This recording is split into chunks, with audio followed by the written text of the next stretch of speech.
ಸದ್ಗುರುಭ್ಯೋ ನಮಃ. ಎಲ್ಲರಿಗೂ ನಮಸ್ತೆ. ಈ ದಿನ ನಿಮ್ಗೆಲ್ಲರಿಗೂ ಒಂದು ಕತೆ ಹೇಳ್ತೀನಿ. ಅಲ್ಲಲ್ಲ, ಒಂದು ಹರಿಕತೆ ಹೇಳ್ತೀನಿ. ಗಣೇಶ ಜನನ ಎಂಬ ಹರಿಕತೆ ಹೇಳ್ತೀನಿ. ಅದಕ್ಕೆ ನಿಮ್ಗೆಲ್ಲರಿಗೂ ಕೈಲಾಸ ಕರ್ಕೊಂಡು ಹೋಗ್ತೀನಿ. ಬನ್ನಿ ಹೋಗೋಣ. ಒಂದ್ಸತಿ ಎಲ್ಲರೂ ಹೇಳಿ, ಹರ ನಮ ಪಾರ್ವತಿ ಪತಿ, ಹರ ಹರ ಮಹಾದೇವ. ಕೈಲಾಸದಲ್ಲಿ ಶಿವ ಮತ್ತೆ ಪಾರ್ವತಿ ಸ್ಪರ್ಧೆ ಆಡ್ತಾ ಇರ್ತಾರೆ. ಪಾರ್ವತಿ ಮಾತ ಆಟದಲ್ಲಿ ಗೆದ್ಬಿಟ್ಲು. ಶಿವನು ನಾನು ತಪಸ್ಸು ಮಾಡಕ್ ಹೋಗ್ತೇನೆ ಅಲ್ಲ, ಕೈಲಾಸದಿಂದ ಹೊರಗೋಗ್ದ. ಈ ಕಡೆ ಪಾರ್ವತಿ ಮಾತ ಮರಿ ಹುಟ್ಟಿ ಪೂಜೆ ಮಾಡಲು ಅವ್ರ ಮೈ ಮೇಲಿನ ಗಂಧದಿಂದ ಒಂದು ಪುಟ್ಟ ಬೊಂಬೆ ಮಾಡ್ತಾಳೆ. ತುಂಬಾ ಮುದ್ದಾಗಿತ್ತು ಬೊಂಬೆ. ಅದಕ್ಕೆ ಜೀವ ಕೊಟ್ಟಿ ವಿನಾಯಕ ಅಂತ ಹೆಸರಿಟ್ಲು. ಸ್ನಾನಕ್ಕೆ ಮುಂಚೆ ಪಾರ್ವತಿ ವಿನಾಯಕನು ಹೇಳು, ನೋಡು ಮಗು, ಈ ಬಾಗ್ಲಲ್ಲಿ ಕಾಯ್ತಾ ಇರು.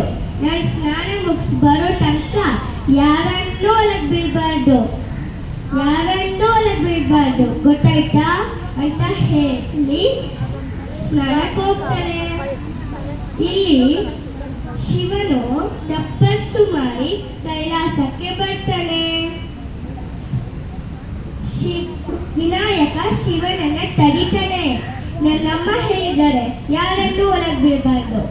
ಶಿವನು ನಗ್ತ, ನಾನು ಪಾರ್ವತಿ ಮಾತೆಯ ಗಂಡ, ಈ ಮನೆಯ ಒಡೆಯ, ಬಿಡು, ಜಾಗ ಬಿಡು. ಇಲ್ಲ, ನೀವು ಯಾರು ನನ್ಗೆ ಗೊತ್ತಿಲ್ಲ,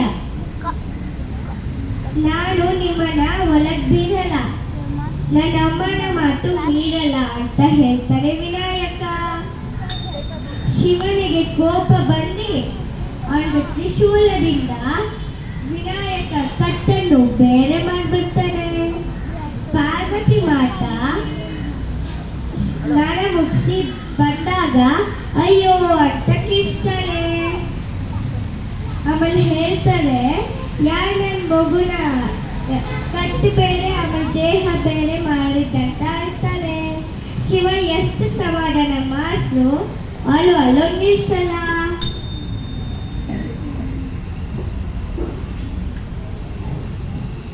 ಶಿವನಿಗೆ ಒಂದು ಉಪಾಯ ಹೋಯಿತು. ಅವನ ಭಕ್ತನಾದ ಗಜಾಸುರ ಉತ್ತರಕ್ಕೆ ತಲೆ ಇಟ್ಟು ಮಲಗಿದವನು. ಹೋಗಿ ಅವನು ಶಿರಸನ್ನು ಕತ್ತರಿಸಿ ತನ್ನಿ ಅಂತ ಅವನು ಗಣಗಳಿಗೆ ಆಜ್ಞೆ ಮಾಡ್ತಾನೆ. ಗಣಗಳು ಗಜಾಸುರನ ತಲೆ ತಂದವು. ಪಾರ್ವತಿ ಮತ್ತೆ ಪರಮೇಶ್ವರು ವಿನಾಯಕ ದೇಹನ್ನು ಗಜಾಸುರ ತಲೆಯನ್ನು ಜೋಡಿಸ್ತಾರೆ. ವಿನಾಯಕ ಗಜಮುಖನಾಗಿ ಎದ್ದು ನಿಂತ್ಕೊಂಡ. ಪಾರ್ವತಿ ಮತ್ತೆ ಶಿವನಿಗೆ ತುಂಬಾ ಖುಷಿ ಆಯಿತು. ಅವಳು ಹೇಳು, ಈ ಗಣಗಳಿಗೆ ಅಧಿಪತಿಯಾಗಿ ಲೋಕದಲ್ಲೇ ನಿನಗೆ ಪ್ರಥಮ ಪೂಜೆ ಆಗಲೆನ್ನು ಹೇಳಿದರು.